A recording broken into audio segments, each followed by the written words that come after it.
Good afternoon, everybody. This is a wandering author here, reminding you that we are all the authors of our own lives. As always, my message remains the same: spend less, live more, earn your freedom with frugality. Today, I'm in Julington Durbin Creek Nature Preserve in Jacksonville, Florida, and we're going to start studying the Metaphysics by Aristotle. So, first of all, what is metaphysics? I've heard it described a few different ways before. It's really the study of reality. Nah, not quite. It's like the physics of physics. What exactly is possible? Aristotle's Metaphysics is one of the foundational texts, where he develops what he calls his first philosophy. Through this work, we will examine things like substance, theory, causation, form and matter, first principles, along with other issues of great ontological importance. And remember, ontology is the philosophy of being. So at the beginning of the metaphysics, it starts by Aristotle saying, all men naturally desire knowledge. Aristotle deduces this from the esteem given to our senses, which he says are esteemed, quote unquote, for their own sake. He believes the most important or most esteemed of our senses is the sense of sight. Quote, not only with a view to action, but even when no action is contemplated, we prefer sight, generally speaking, to all other senses. Aristotle reasons that sight best helps us to know things and reveals many distinctions. He continues, now animals are by nature born with the power of sensation, and from this some acquire the faculty of memory, while others do not. Naturally, beings that can remember can become more intelligent because memory is the root of all learning. Even when you speak about muscles rather than the brain, we still speak about muscle memory. If you can't remember how to walk, how smart are you? If you lack the senses for something, like how the deaf lack hearing and the blind lack seeing, it would stand to reason that their capacity to learn is limited in some way. You can't learn about sounds if you're deaf, nor can you learn about sight if you're blind, at least as it regards these particular senses. Quote, those only are capable of learning which have the senses and the corresponding faculty of memory. End quote. And so Aristotle goes on to say, quote, thus the other animals live by impression and memories, and have but a small share of experience. But humans also live by art and reasoning. It is from memory that men acquire experience because the numerous memories of the same thing eventually produce the effect of a single experience. Experience seems very similar to science and art, but actually it is through experience that men acquire science and art. Polus, another ancient Greek philosopher, put it eloquently, saying experience produces art, but inexperience chance. Quote, art is produced when from many notions of experience a single universal judgment is formed with regard to like objects. Like objects are things that are of like type. You have Korean long staff, a bow staff, a yoga stick. These are all kinds of staves. Or you might have a great sword, a gladius, and a broadsword. They're all types of swords, objects of like kind. For a healer to form the judgment that a particular remedy benefited someone with a particular illness is a matter of experience. Even using artificial intelligence and science to create investigational medications today still requires experience. To know that a specific compound may treat a particular disease is the result of over 2,000 years of medical experience. And Aristotle says that, quote, to judge that it benefits all persons considered as a class who deal with a particular disease is a matter of art, rather than science. Thus, quote, it would seem that for practical purposes, experience is in no way inferior to art. Adding, indeed, we see men of experience succeeding more than those who have theory without experience. And I think we've all heard of those tales, where somebody who has street smarts or experience seems to be more successful in the world than somebody who's studied from a book a lot. It really, to me, seems that it's a matter of application.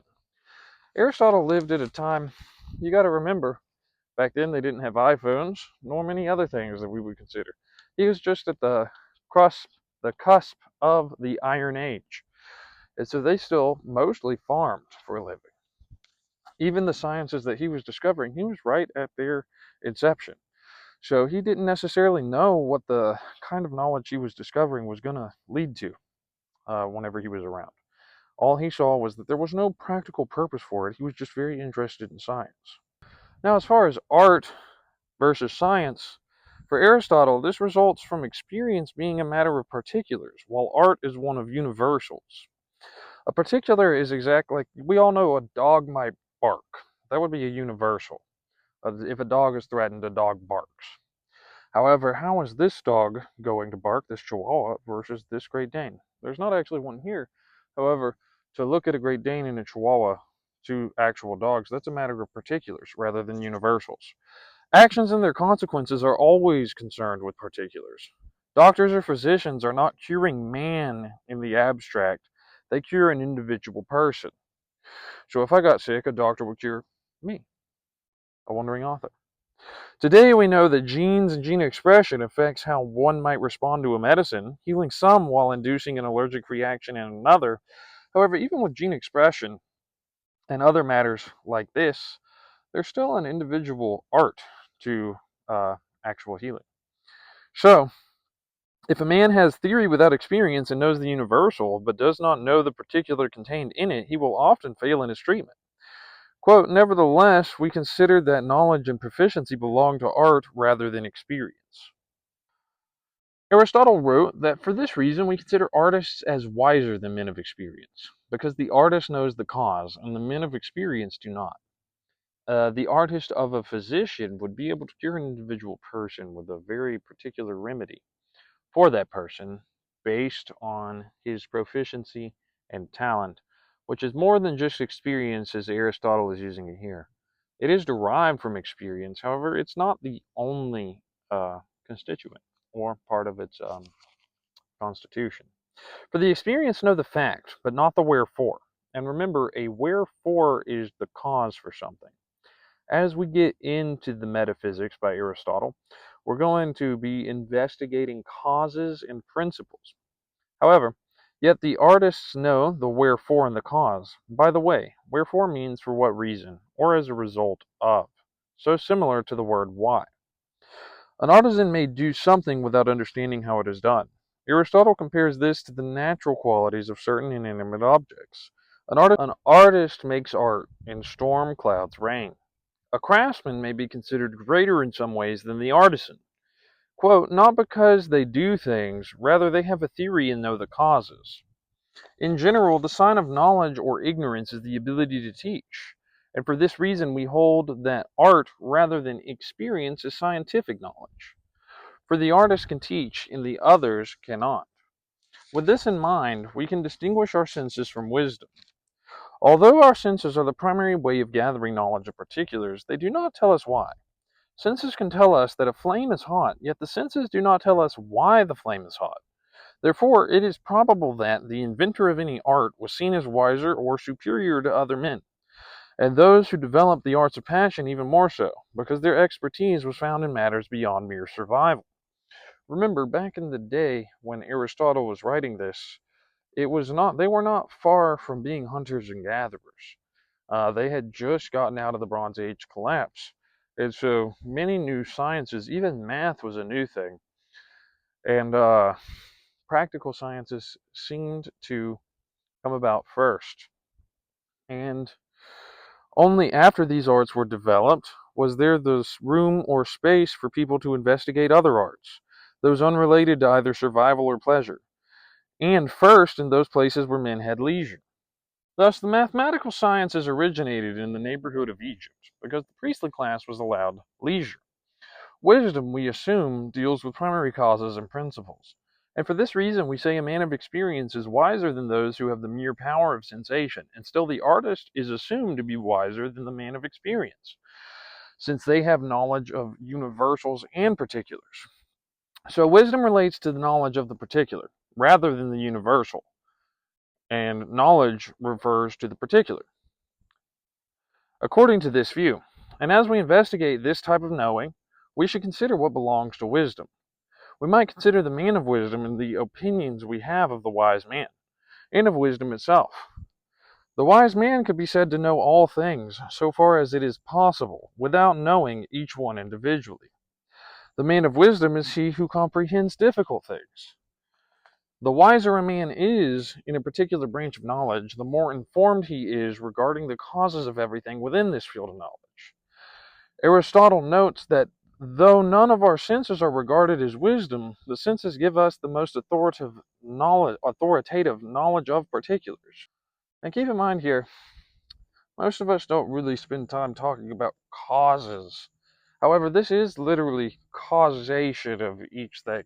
To understand the science entirely and to know why it's happening the way that it is, that's what Aristotle is saying is wisdom here.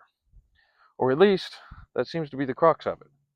Men who invented arts and went beyond common perception were naturally admired. People thought they were wise and superior. For this reason, sciences which do not aim at utility or pleasure begin to appear in places where there was leisure. Aristotle believed this was why the mathematical arts appeared in Egypt, because the priestly caste was allowed to be at leisure.